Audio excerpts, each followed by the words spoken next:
Salam sejahtera para pendengar yang terkasih. Selamat bertemu kembali dengan Yayasan Pelayanan Media Antioquia yang didirikan oleh Pendeta Bigman Sirait untuk melayani Tuhan Kepala Gereja melalui media. Untuk memperluas wawasan umat Tuhan, PAMA juga menerbitkan tabloid Kristen Reformata, Reformata Online, Reformata Audio Streaming. Juga tersedia buku-buku karya Pendeta Bigman Sirait dan ratusan CD khotbah. Doakan dan ikutilah pelayanan PAMA di radio di berbagai kota dan pelayanan televisi di Indovision, Live Channel, Kabelvision, Family Channel. Untuk informasi lebih lengkap, klik www.reformata.com www.reformata.com www.reformata.com. Kini tibalah saatnya kita akan menikmati kebenaran firman Tuhan bersama Pendeta Bigman Sirait. Selamat mendengarkan, Tuhan memberkati. Kami bersyukur, kami berterima kasih kepada Tuhan yang mempersekutukan kami di minggu yang kudus ini. Kami berdoa supaya Tuhan menolong memimpin kami sehingga dalam perenungan kami akan kebenaran firman-Mu kami boleh makin mengerti, bertumbuh di dalamnya untuk puji hormat bagi nama Tuhan. Berkati sertai kami ya Tuhan, dalam belas kasihan-Mu sendiri. Baik hamba yang berbicara, tiap saudara yang mendengarkan, di dalam nama Tuhan Yesus Kristus. Amin. Kali ini kita berbicara tentang gereja yang kudus dan am. Bagaimana memahami hakikat gereja di dalam pengakuan iman rasuli? Ya, kita mengatakan di dalam pengakuan iman kita kan, aku percaya kepada gereja yang kudus dan am, persekutuan orang kudus. Nah, saudara, apa yang dimaksud dengan gereja? Penting untuk kita menelusurinya supaya kita tidak hanya asal bicara, asal bunyi, tetapi tidak mengerti maknanya. Sehingga seringkali sebetulnya orang banyak bicara gereja, tapi bukan gereja yang didiskusikannya. Nah, ini perlu untuk kita pahami bersama. Di dalam Alkitab tidak akan saudara pernah ketemukan kata gereja. Sehingga ada orang bilang gak ada kata gereja di dalam Alkitab. Lalu pakai kata jemaat misalnya ya. Ada gereja tidak pakai nama gereja. Jadi pakai nama jemaat. Lalu ada juga yang gak pakai nama jemaat, pakai nama persekutuan. Kadang-kadang jadi geli juga ya. Karena maknanya yaitu. Ini kan kita tinggal konten bahasa saja yang kita mau pahami. Lalu seperti apa kan begitu. Di dalam Alkitab itu ditemukan kahal sebagai kata yang berasal dari kal atau Ibrani. Memanggil, calling. Call ya. Itu sebetulnya menjadi satu bagian bagaimana Tuhan memanggil umatnya. Yang kedua edah atau berasal dari kata ya'adah, memilih atau menunjuk atau bertemu bersama. Di tempat yang ditunjuk kita ketemu di sini. Ini tempatnya. Begitu juga Abraham membuat satu tempat pemujaan dia, keyakinan dia. Ya, bagaimana juga Yakub. Nah, waktu mereka membuat, mereka bersujud dan ibadah di situ. Itulah ibarat gereja yang mulai muncul dalam progresnya. Satu orang, dua orang, satu keluarga, lalu terus nanti menjadi kumpulan jemaat. Ya. Jadi kalau kita bilang Adam Hawa ada gerejanya enggak? Ya persekutuan mereka bersama itu. Dua orang menjadi satu itu konsep gereja sudah ada di situ. Mereka dipanggil untuk itu. Tetapi secara struktur, ya jelas belum ada tuh. Ya, nanti itu progresnya, perkembangan pertumbuhannya. Nah jadi di dalam PL yang dipakai kata kahal maupun edah, dua-duanya menunjukkan memanggil atau berkumpul tempat di mana kita ada. Ya. Nah kemudian berikut saudara kita akan melihat di dalam pemakaian kata kahal dan edah itu bisa dipakai sendiri atau bersamaan. Seperti kahal edah, kumpulan jemaah. Jadi yang satu menunjuk yang berkumpul orangnya, yang satu menunjuk tempat berkumpulnya di mana. Gereja dan gedung gereja. Maka kalau kita bicara gereja, kita lagi diskusi apa sebetulnya ini? Gedungnya atau gerejanya? Kan gitu ya. Lalu apa yang lagi kita mau bicarakan? Nah kita mesti betul-betul memperhatikan. Sehingga apa yang dikatakan di dalam bagian itu menjadi bagian yang perlu untuk kita pahami bersama-sama. Ya sendiri-sendiri ya kahal banyak sekali dipakai misalnya dalam kitab Tawari, Esra, Nehemia ya. Sementara edah itulah di kitab Keluaran, Imamat, Yosua. Itu pertama kali orang Israel keluar dari tanah perjanjian. Lalu dalam pertumbuhan perkembangan sesudah ada di tanah perjanjian, bagaimana mereka beribadah satu dengan yang lainnya, kata itu terus berkembang. Ya, daripada edah pemakaian kahal, lalu yang tadi lagi dipakai dan digabung bersama-sama. Ya, bagaimana kita berkumpul, bagaimana kita menyatu di dalam kumpulan itu. Sebagai orang yang menjawab panggilan.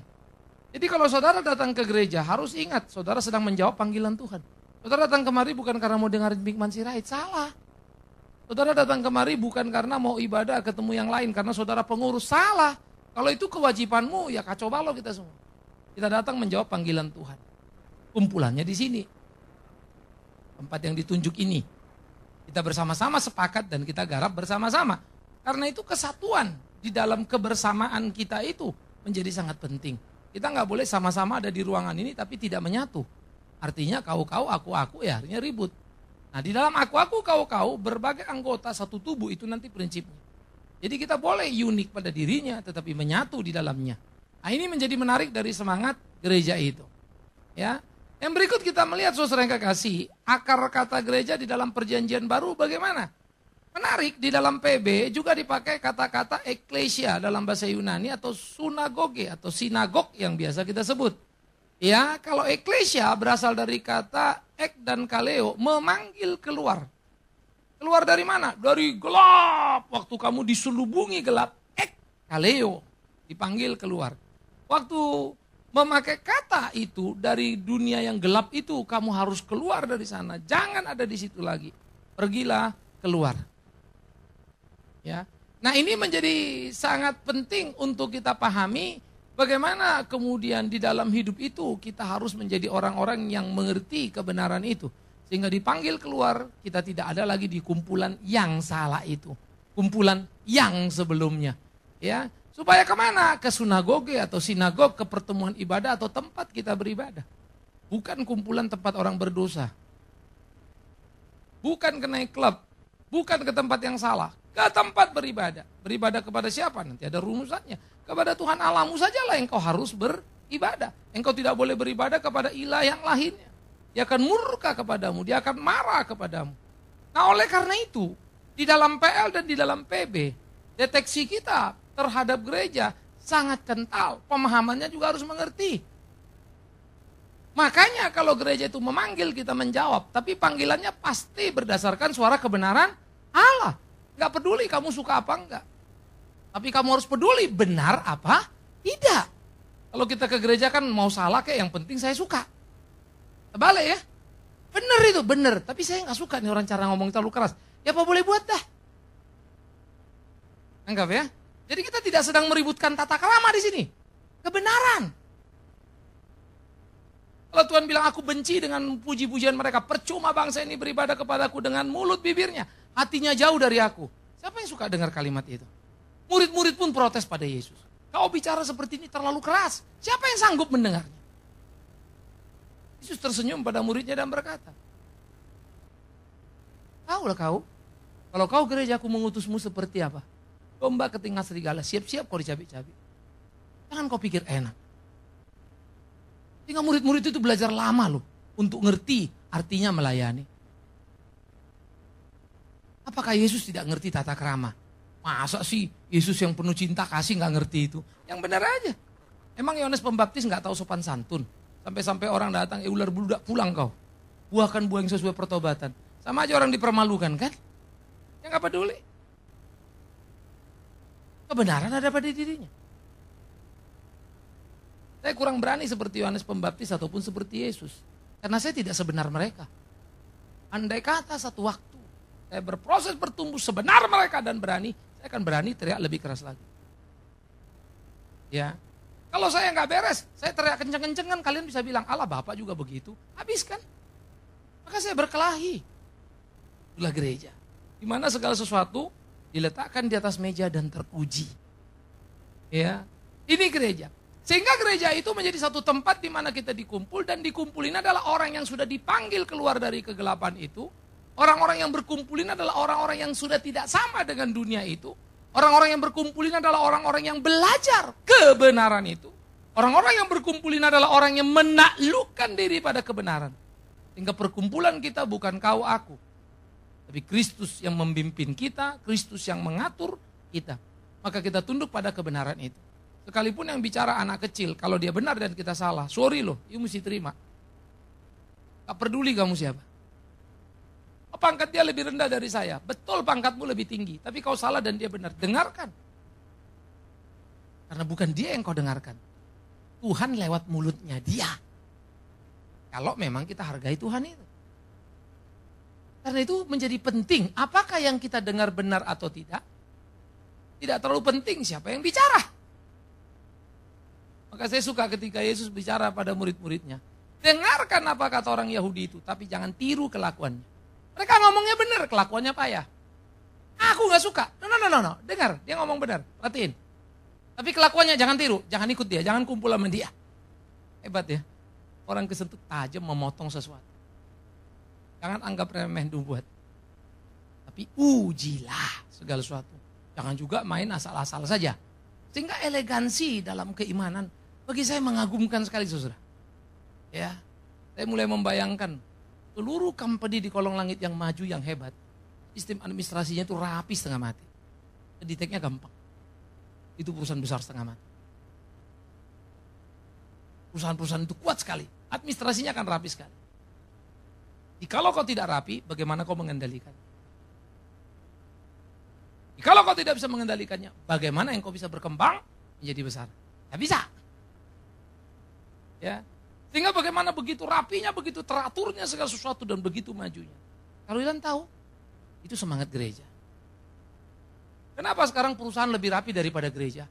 Kenapa sekarang perusahaan lebih mudah diaudit daripada gereja? Gereja lebih amburadul. Ini sudah kesalahan. Gereja nggak boleh amburadul. Gereja mesti paling mudah untuk dideteksi. Gereja harus paling mudah jalurnya. Sistem nilai, rapi, tepat, suci itu kan satu arah. Tidak meleset. Seinci pun. Itulah presisinya gereja itu. Sehingga gereja harus menjadi gereja yang unggulan. Karena itu saudara ya, seperti membuat yayasan atau lembaga Kristen, bikin gereja, itu bukan urusan gampang. Kalau cuma kumpul mah gampang kan. Satu orang bisa khotbah aja, panggil yang lain-lain, undang ya kumpul, sudah jadi. Kalau itu yang dipahami gereja, bukan. Nilai-nilai yang dituntut itu ada nggak di situ? Nah itu harus menyemangati gereja itu. Nah bagaimana kata-kata itu dipakai? Ya, secara umum kata eklesia memberi makna pada orang-orang yang dipilih Tuhan. Yang pertama menunjuk pada murid-muridnya. Kemudian banyak orang datang. Lalu di banyak tempat. Nah itu progres daripada perkembangannya. Yesus memanggil 12 murid. Lalu murid itu juga pergi ajak orang datang. Lalu makin banyak di tempat-tempat pertemuan. Tadinya 1, sekarang 2. Tadinya cuma Yerusalem, muncul jemaat Antioquia. Kemudian Yerusalem, ada Roma, ada Tesalonika, ada Efesus, Kolose, dan seterusnya. Bertambah-tambahlah jemaat itu. Di mana-mana. Ya. Nah, oleh karena itu ini harus lebih kita perhatikan. Betapa semangat gereja itu menjadi satu semangat gereja yang hadir. Ya. Sementara kata sinagog memang lebih banyak dipakai menuju tempat beribadah. Dia pergi ke sinagog, maka berkumpullah mereka di sinagog, pengurus-pengurus sinagog, itu tempat, lokasinya. Nah, saudara-saudara, ini menjadi sangat menarik ketika kemudian antara esensi yang terlihat ya, yaitu persekutuan orang-orang percaya di satu lokasi yang juga terlihat. Tapi ada ukuran yang membuat gereja itu menjadi gereja. Siapa yang mereka puji, kepada siapa mereka mengabdi. Maka dikatakan gereja adalah kumpulan orang yang percaya kepada Yesus Kristus, Tuhan. Kalau kau bilang Yesus Kristus bukan Tuhan, kita bukan satu gereja. Kita nggak sama. Saya percaya dia Tuhan, kau nggak percaya dia Tuhan. Kita sudah terpisah karena kepercayaan itu. Nah ini yang menjadi sangat perlu untuk kita pahami, sehingga mengukur nilai-nilai dalam hidup seperti ini menjadi perlu ketelatian yang sangat serius. Jadi ingat ya, bergereja bukan sekedar kumpul-kumpul tadi. Prinsipnya kebenarannya harus diperhatikan. Itu menjadi semangat. Itu sebab gereja sekarang lebih mirip perusahaan, restoran, bioskop, pusat entertainment, bukan lagi jadi gereja. Jadi kalau nanti kita bicara ada pengakuan dosa, ada petunjuk hidup baru, itu adalah identitas salah satu daripada gereja itu, ciri-cirinya. Ada ini, ada itu kenapa? Ini pentingnya apa? Itu berkaitan semua dengan sikap percaya kita kepada Kristus itu. Nilai-nilai yang ditanamkan oleh Alkitab yang diajarkan kepada kita. Jadi itu bukan sekedar liturgi, bukan sekedar asal ada. Oh liturgi mereka beda sama liturgi kita. Memang kamu ngerti apa artinya liturgi? Kita lagi ngomong itu tata ibadah. Liturgi itu lebih hidup sebetulnya, apa yang dilakukan dan bagaimana mengerjakan Sebetulnya liturgi itu adalah manusianya yang menggarap apa yang diperintahkan Allah. Ya ikut kepada apa yang Allah katakan. Dirumuskan dalam tata ibadahnya. Maka tata ibadah itu harus merumuskan bahwa memang dia mengikuti apa yang Allah katakan. Jadi nggak sembarang. Nah, maka kemudian ada pengakuan iman rasuli untuk mengkoreksi. Betul nggak segala khotbah atau apa yang disampaikan kalimat yang keluar? Sejajar nggak? Sama nggak dengan iman rasuli? Rumusan yang kemudian dirumuskan, dibikin formula yang cukup singkat, ya, tetapi diperpadat, yang kita mesti tahu detailnya. Maka kita bicara sekarang. Nah itu seminarnya. Sehingga waktu kita tahu pagan lengkapnya, waktu kita ngomong, aku percaya kepada gereja yang kudus dan am, persekutuan orang kudus, klik, tahu kita itu apa? Retak, langsung di copy. Jangan diomongin, tapi kita nggak ngerti itu apa. Ya. Sehingga seperti satu bapak datang dari Jawa sana, kencang sekali dia pas lagi pengakuan iman rasuli. Aku percaya kepada gereja Jakarta. Kaget semua orang. Ngomong Jakarta. Rupanya bapak ini tinggal di Kudus. Dipikirnya selama ini gereja yang kudus itu karena gerejanya di Kudus. Begitu di Jakarta, gereja Jakarta. Kencang pula dia, memang semangat dia. Udah tua kencang. Sampai orang bingung sejak kapan ada gereja Jakarta. Oh rupanya pengertian dia gereja Kudus itu memang sejak lahir sampai besar di Kudus. Karena anaknya kerja di Jakarta, dibawa di jalan-jalan, terjadilah malapetaka. Salah paham. Bukan gereja yang di Kudus ini. Ya, bukan itu. Gereja yang kudus, hakikat dirinya. Oleh karena itu, saudara-saudara, ini menjadi sangat menarik kalau kita memikirkan bagian itu. Bagaimana terminologi kata gereja itu muncul sebagai satu esensi yang lepas, lalu bungkusnya. Sebutannya apa ya? Nah makna kata gereja yang dapat dipahami dari berbagai dimensi kata dalam PL dan PB. Namun akar kata gereja itu sendiri tadi perhatikan ya berasal dari kata kalau church itu dia pakai Inggris, kalau kirk itu dari Belanda ya, Kirche itu dari Jerman, kuriake itu asal kata daripada Yunani yang berarti milik Tuhan. Bukan milik pendeta, bukan milikmu, bukan milik orang kaya, miliknya Tuhan. Kalau mau milik Tuhan, tunjukkanlah kau memang miliknya. Bahkan tubuhmu, hidupmu yang ke gereja itu miliknya. Gak bisa semua maumu lagi. Maka Paulus berkatakan, ingat, hidupmu bukan milikmu sendiri, milik Kristus. Karena dia sudah menebus kita dengan darahnya yang penaklukan diri adalah semangat gereja. Kepada siapa kita menaklukkan diri? Kebenaran ilahi. Maka saya boleh dikritik, silakan. Kalau salah harus itu. Tetapi awas, jangan juga kamu imun terhadap kritik. Marilah kita jangan sampai tergelincir ke dosa itu. Maka belajarlah kita berani saling menasihati. Tapi sebelum saling menasihati, nasihatilah dulu dirimu. Sehingga engkau berhak untuk memberi nasihat itu. Kalau enggak kan boleh tak balik. Itu yang Tuhan Yesus bilang, kau tunjukkan selumber depan mata saudaramu. Palok depan matamu enggak kau lihat. Ini penting sekali. Belajarlah mengukur orang, lihat totalitas. Jangan hanya karena orang salah dikit lalu kita ributin. Memang kesempatan untuk kritik dia. Tapi kita nggak lihat totalitas dia kerja. Saudara mungkin bisa salah di gereja. Tapi saudara, saya tahu hatimu baik. Engkau betul-betul sungguh-sungguh. Jangan yang kecil itu lalu bikin kesalahan seperti sudah segunung. Ya. Nah seringkali kita tanpa sadar bermain di arena seperti itu. Nah itu membuat jadi rawan dan bahaya. Lihat tiap orang totalitasnya seperti apa. Oke. Nah disitulah kita menjadi milik yang Tuhan itu yang punya semangat ya.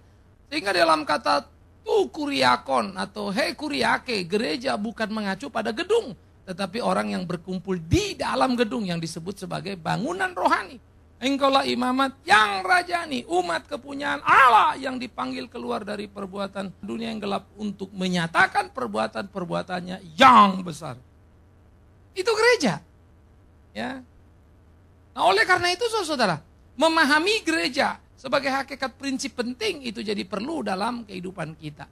Ya, jadi gereja bukan gedung, tetapi gereja adalah orangnya yang di dalam kita semua yang beribadah kepada Tuhan. Nah, hakikat gereja itu apa? Ini menjadi perlu juga saudara. Pertama, gereja itu adalah apa yang disebut umat Allah 1 Petrus tadi. Ya. Kamu adalah umat yang dipanggil keluar. Eklesia. Okay. Sehingga sebagai umat yang dipanggil keluar, kita adalah umat yang melayani Tuhan. Umatnya Allah. Umat kepunyaan Allah. Itu istilah umat Allah. Sehingga di dalam pemberian kepada orang-orang Israel tentang 10 hukum, apa kata Tuhan di dalam pembukaan? Akulah Tuhan Allahmu. Wih, keren ya. Jadi aku yang punya kau, dan kau ingat, aku yang membawa kau keluar dari mana? Tanah perbudakan.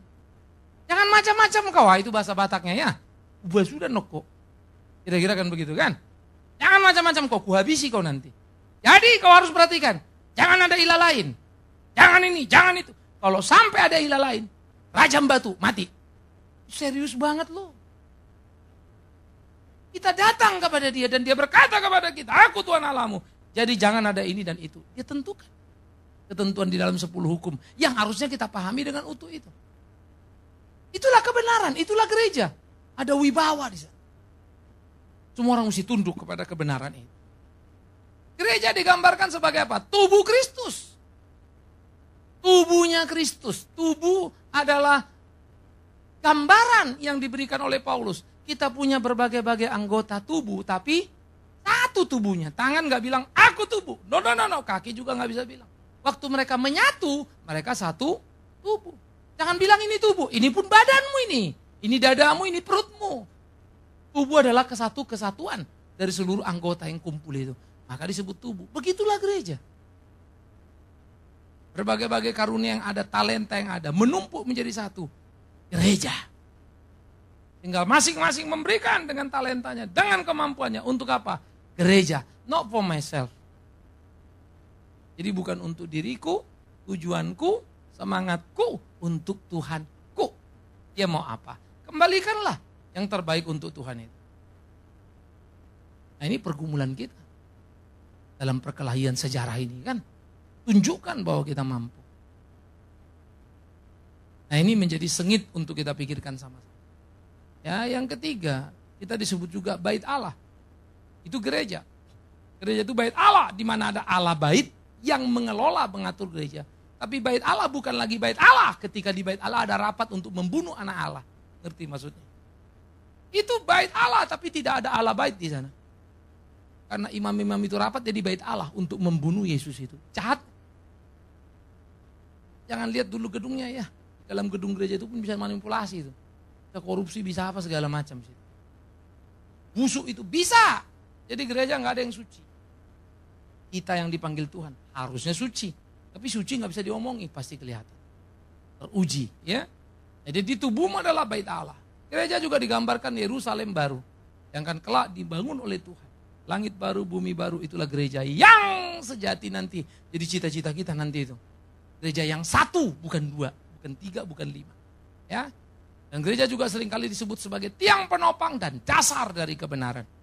Bagaimana dia menyuarakan suara kebenaran itu. Itu gereja. Tapi ingat, bukan gereja, gedung atau organisasi loh. Jadi jangan legalitas itu. Seperti abad pertengahan dilegalitas oleh para pemimpin gereja. Jadi mereka suara Tuhan. Bukan. Alkitab suara Tuhan. Yang dikhotbahkan oleh pendeta. Maka cek pendetanya, khotbahnya benar apa enggak.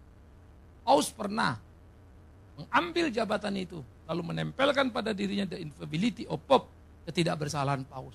John Huss, profesor doktor dari Ceko University. No, kamu salah. Kamu bisa salah. Alkitab yang tidak bisa salah. John Huss melawan Paus yang pada waktu itu kuatnya setengah mati. Dia bilang tidak akan kucabut. Hanya dia dihukum mati.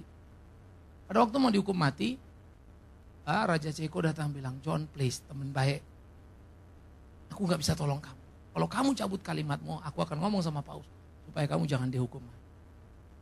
Sahabatku, terima kasih kau peduli pada aku. Tapi aku tidak akan pernah mencabut kalimat. Karena aku tahu ini benar. Temannya gak bisa apa. John Huss dibakar hidup-hidup. Siapa yang bakar? Gereja. Dosa kurang ajar itu. Jangan kalian pikir kalau kita sudah di sini kita baik-baik. No!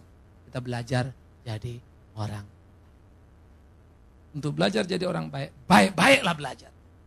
Bagaimana bisa jadi baik kalau nggak baik-baik belajar? Gitu ya. Jadi kita mesti terus bergumul dan terus menikmati persekutuan kita yang indah dengan Tuhan. Hingga kita bisa menjadi tiang penopang dasar kebenaran yang bisa meneguhkan, menguatkan dunia ini. Membawa dunia ke arah yang benar itu. Gereja itu adalah satu tubuh dua sisi. Gereja yang tidak nampak, pertama percaya pada Yesus Kristus. Bagaimana lagi kita tahu orang ini percaya pada Yesus Kristus? Kan dia ngomong, Pak, kalau ngomong kau aku percaya kepada Tuhan, setan pun percaya, kata Yakobus. Dan hebatnya lagi, setan itu gemetar. Kau percaya, tapi kau gak pernah gemetar. Sampai malaikat yang kau buat gemetar melihat kau. Berani kali kau sama Allah. Sampai malaikat bilang, gila dia berani amat. Malaikatnya yang stres ngeliatnya. Karena malaikat takut sama Tuhan. Yesus sangat dikenali. Ingat peristiwa Gadara? Begitu dia datang orang kerasukan setan itu, langsung setannya bilang, "Oh ya anak Allah, apa kena mengenai urusanmu dengan kami? Waktu kami kan belum tiga, kenapa kau mau menyiksa kami?" Teriak-teriak mereka melihat Yesus dan ketakutan. Ahli Taurat melihat Yesus bikin takut, diancam Yesus dibunuh. Ya. Dan jangan lupa, yang memberi mereka surat kuasa siapa? Kita juga. Kita sama dengan ahli Taurat itu. Luar biasa ya. Setan takut, kayak mohon-mohon, kalau boleh aku masuk pada babi-babi. Terserah, itu mengagumkan ketika kita ngeliat cerita betapa setan pun tahu, kita enggak loh. Jadi betapa porak-porandanya gereja. Pekaan itu harus kita bangun ya. Nah, kita ngelihat bagaimana pribadi atau kelompok ya non-organisasi. Itu gereja nggak nampak, personal. Nah jadi di dalam percayamu saya nggak tahu kamu persis apa enggak. Ya tapi akan kelihatan dalam hari-harinya. Lalu pribadi ya yang nggak tahu di mana saja, bisa sudah bertobat, bisa belum. Ada orang jahat di sana. Penjahat itu, bukan gereja. Nanti dulu lo, tahu-tahu besoknya bertobat lo. Jadi kau belum bisa nampak dia itu. Sampai Tuhan efektif memanggil dia. Anggap. Maka ada orang yang membakar gereja, besoknya jadi gereja itu sendiri. Itulah Paulus. Waktu dia mau membunuh pengikut Yesus, jahat itu. Begitu dia bertobat, bingung kita. Karena dia jadi gereja itu. Jadi makanya dibilang, untuk orang masuk surga atau masuk neraka, bertobat apa enggak, bukan kau yang hakim. Itu sudah bukan wilayah kita. Sudah wilayah Tuhan. Hakimilah dengan adil, artinya apa yang mungkin yang boleh kita lakukan. Artinya, kalau kau mencuri, kau salah. Sah itu. Memang kau mencuri dan kau salah sesuai Alkitab. Tapi lebih daripada itu jangan coba-coba. Kau gak masuk surga, kau masuk neraka, kau terkutuk, pintunya ketutup. Asal tahu kau. Gak ada urusanmu itu, mau pendeta apapun. Ingat ya. Nah kita mesti tahu batas kita di mana. Yang ketiga, gereja yang sejati atau ideal. Itu gereja yang tidak tampak. Maksudnya apa? Nanti ketika Yerusalem baru itu itu belum kelihatan ya. Tapi itu hope kita loh, kita mau ke sana loh. Itu gereja yang ideal, di mana nggak ada dosa, umat betul-betul bersekutu dengan Allah. Yerusalem baru. Kalau Yerusalem sekarang mah kita udah bolak-balik ya. Bolak-balik Yerusalem sekarang. Bukan itu gereja yang ideal. Yerusalem baru. Maka gereja ini harus teruji. Siapa yang sungguh-sungguh akan tahan diuji, mereka akan menjadi umat kepunyaan. Bersagailah kalian yang setia dan taat, ikutlah dalam pesta perjamuan anak domba. Nah, waktu kamu ikut di perjamuan anak domba Allah, waktu kamu ada di situ, itulah gereja yang ideal. Gereja yang sejati. Yang sekarang ini gereja ideal, belum. Makanya banyak lubang-lubangnya. Ya, banyak goncangannya. Itulah gereja. Tapi berkelahilah kita, bertandinglah kita supaya kita menjadi umat yang ideal. Dan Yesus kan bilang, jadilah engkau sempurna sama seperti Bapakku sempurna. Dia tuntut kita. Maka kita harus berani untuk mengukir dan melukis diri kita. Menjadi seperti apa yang Tuhan kehendaki. Itu perkelahian sengit kita. Gereja yang nampak apa? Kumpulan orang yang percaya, sekarang kita kumpul. Tapi percayamu, ingat tadi ya, ya bisa enggak, saya enggak tahu tuh. Oke? Tapi kita kumpul nih. Sama-sama mengaku percaya. Aku percaya kepada Allah pencipta langit dan bumi. Aku percaya kepada Yesus Kristus. Aku percaya pada gereja yang kudus dan am, kan begitu kan? Sehingga dalam pengakuan percayalah kita datang kemari dan ada di sini. Yang kedua, gereja yang nampak itu adalah organisasi, struktur ya. Ada ibadahnya, ada kegiatannya. Ini ibadahnya, ada kegiatannya, ada semuanya kita lakoni di sini. Ada pembinaannya, ada penggembalaannya. Gereja nggak bisa dibilang gereja kalau nggak ada penggembalaan sebetulnya. Nggak bisa. Gereja harus mempunyai tugas itu. Mengemban tugas itu. Dia mesti bikin sistem hierarki yang bagus sekali. Gereja itu mesti mengajar. Gereja nggak bisa dibilang gereja kalau nggak ngajar. Tapi sekarang orang bisa jadi pendeta, jadi gembala, nggak pernah bisa khotbah. Karena gereja sudah jadi PT sekarang. Maafkan saya. Malulah kalian kalau kalian jadi gembala tapi tidak berani berkhotbah dan tidak bisa berkhotbah. Celakanya kalau khotbah salah pula lagi. Bagaimana? Kita tolong hargai jabatan struktural yang diberi oleh Alkitab itu. Ada penginjil, ada gembala, ada guru. Jadilah awam yang memang tidak distruktural tetapi berkemampuan mengajar. Yang disebut Alkitab penatua. Jadi tim lapis 2 para penghamba-hamba Tuhan untuk bergerak. Sekarang pemakaian istilah sudah terlalu gampang, recehan dan murahan. Gereja itu adalah pokoknya jalan. Maka di gereja ini pendeta mau khotbah nggak sembarang, ada listingnya. Saya nggak terima kalau saudara sembarang. Lalu pendeta yang khotbah yang kita tahu. Lalu sambil nanti ada beberapa orang kita lihat ini oke, kita masuk. Kacau nih, kita coret. Ada pendeta kita coret di sini. Karena dia nggak mau menyebut nama Allah. Enggak, tapi waktu perhatiin beberapa orang tanya, iya. Tiap kali tulisannya Allah jadi bacanya Tuhan. Lalu saya di-tag lagi, ternyata memang masuk Allah. Ya sudah lah. Jangan jadi geger kita, karena kita tidak peduli urusan itu. Kalau you anggap itu serius, ya sudah jangan. Khotbah di gerejamu. Kan begitu toh. Kita juga nggak mau ribut, tapi jangan di sini. Kita mesti punya sikap. Ada orang bilang Yesus bukan Tuhan, jangan kemari. Kita mesti punya sikap. Itulah bergereja, jangan pikir gampangan. Oh kalau gitu Bapak mau benar sendiri. Loh bukan aku, Alkitab. Alkitab bilang iya apa enggak, kalau enggak ya enggak, kalau iya ya iya. Ingat, gereja bukan Bikman Sirait, Alkitab. Maka kalau aku bilang enggak boleh ini karena gini-gini, kalian cek. Alkitab enggak begitu Pak, lawan aku. Jangan biarkan. Maka kalau seorang hakim memutuskan salah atau enggak salah, lalu diputus orang itu, disetujui keputusan jaksa itu kan bukan jaksa yang memutuskan ya. Bukan hakim, undang-undang. Menurut keyakinan si jaksa 5 tahun kau. Hakim bilang, tidak 10 tahun itu. Tapi undang-undang yang ngatur itu. Tinggal argumentasi berdasarkan undang-undang. Undang-undang bilang begini, minimal 7 tahun. Kenapa kau hukum 5 tahun? Ya tapi kan ini gak masuk yang situ, minimalnya kemari. Berdebatlah kita di situ. Tapi undang-undang yang menentukan itu. Sehingga keputusan kita dicek siapa yang paling taat sama undang-undang yang ini. Ya dibenarkan. Yang enggak, putus, pinggir. Kan begitu. Tak peduli itu, makanya dibilang semua orang sama di muka hukum. Walaupun hukum tidak sama untuk semua orang. Ini kan pergumulan kita. Mestinya hakikatnya kita hargai. Nah begitulah kita di dalam gereja. Ya kemudian di dalam gereja itu ada yang melayani. Yes, tapi awas. Yang melayani itu bisa gandum, bisa lalang itu. Tapi saudara gak usah lihat-lihat teman ya, mana lalang, mana gandum. Capek kau ngeliat-ngeliat itu. Gandum itu bertahan lama. Lalang pun bisa. Ketahuannya kapan? Belakangan pas Tuhan datang. Tidak setiap orang menyebut namaku Tuhan-Tuhan masuk surga. Kecil ya kita pikir dia gandum. Tahu-tahu lalang loh. Di the last minute waktu Tuhan datang. Lalu ada yang bilang, Tuhan aku ngusir setan dalam namamu. Membuat mujizat dalam namamu. Kayaknya pendetanya ini kan. Tapi Tuhan bilang, hanya kau pembuat kejahatan. Gila enggak? Pendetanya pun masuk neraka. Baca Alkitab itu serius. Gentarlah, takutlah.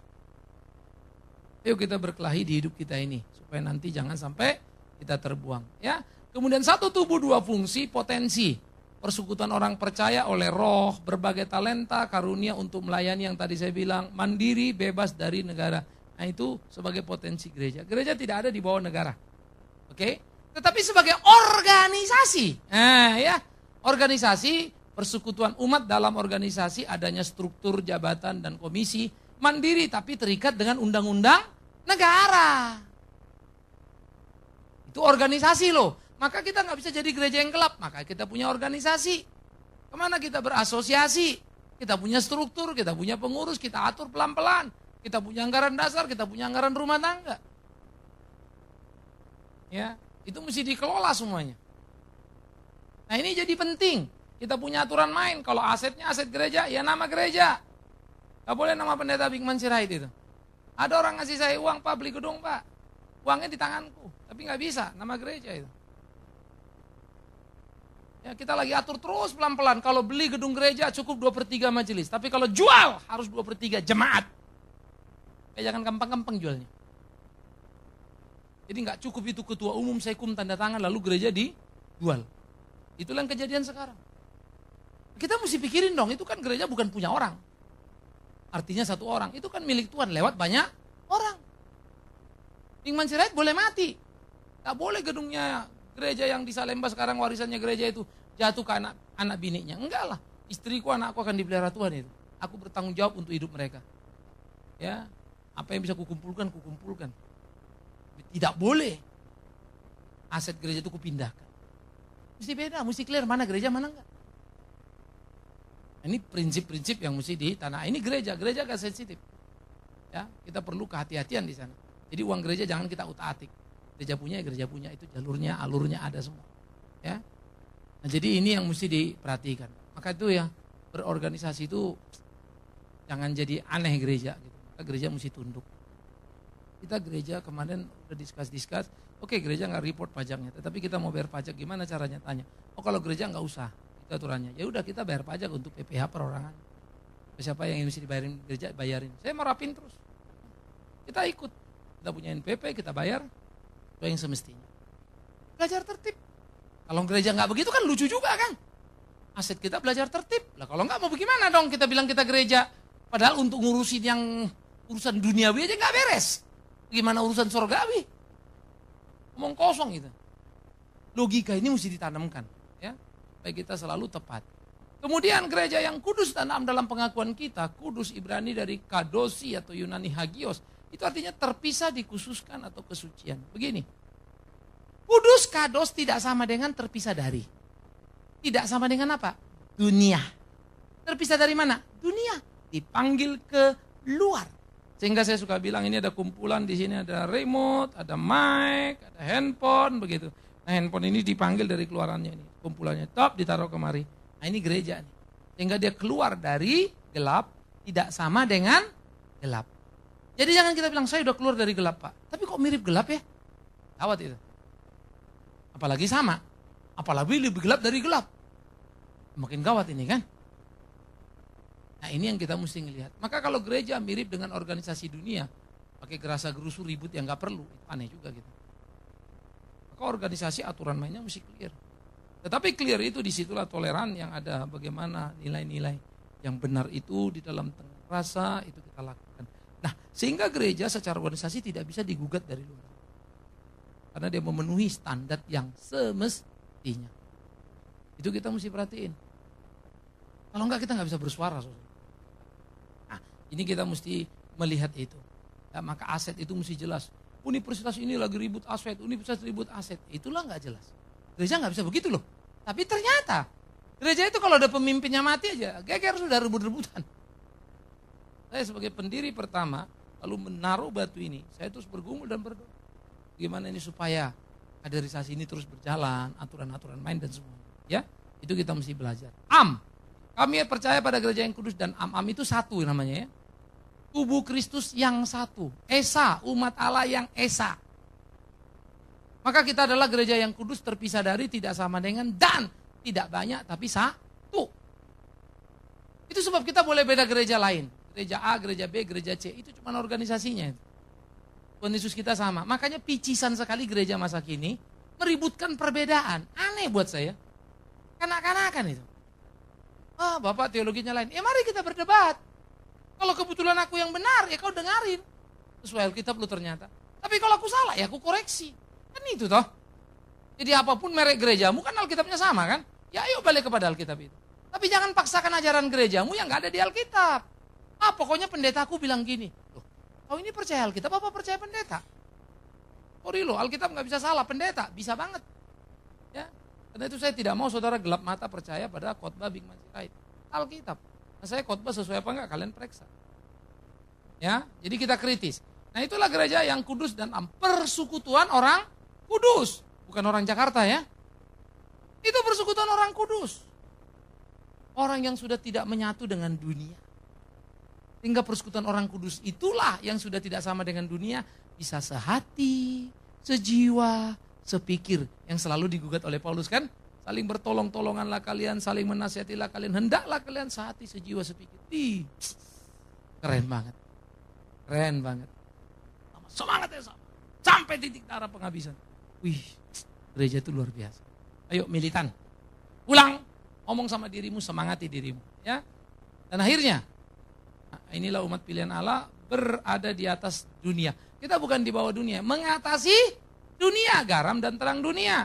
Marturia itu kesaksian ya, bidang pembinaan, melatih apa segala macam. Koinonia itu relationship ke atas. Diakonia, bagaimana berbagi untuk orang lain di sekitar. Amin. Mari kita berdoa. Terima kasih ya Tuhan untuk apa yang boleh kami renungkan. Biar sempurna di dalam kasih-Mu, terus ajari kami.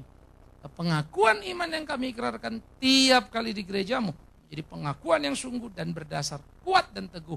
Supaya di dalamnya sungguh nama Tuhan dipermuliakan. Demi Yesus Kristus Tuhan kami. Kami bersyukur, kami berterima kasih pada Bapa di dalam surga. Amin. Kita telah mendengarkan firman Tuhan yang disampaikan oleh Pendeta Bikman Sirait. Bagi Anda yang merasa diberkati dan ingin menjadi mitra Pama dalam melayani melalui doa, daya dan dana, silakan menghubungi kami melalui telepon 021 392 4229 021 392 4229. Email di pama_yayasan@yahoo.com pama_yayasan@yahoo.com. Sampai bertemu kembali di waktu dan gelombang yang sama. Tuhan memberkati.